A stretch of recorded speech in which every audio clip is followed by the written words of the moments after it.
Sydney Water provides sustainable water, wastewater, stormwater and recycled water services to the greater metropolitan Sydney, Blue Mountains and Illawarra district.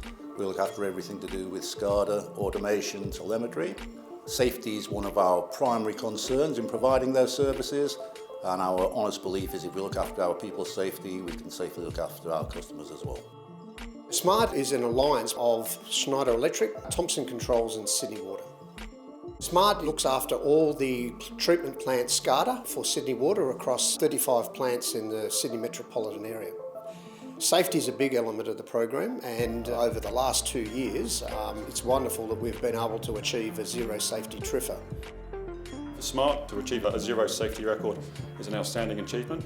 Not many customers that we operate with will have such an envious record, and we've done that through a process of continuous improvements. We've never really accepted when we've hit our target, and it's great that the team have actually been able to live this and look forward to maintaining it through future years.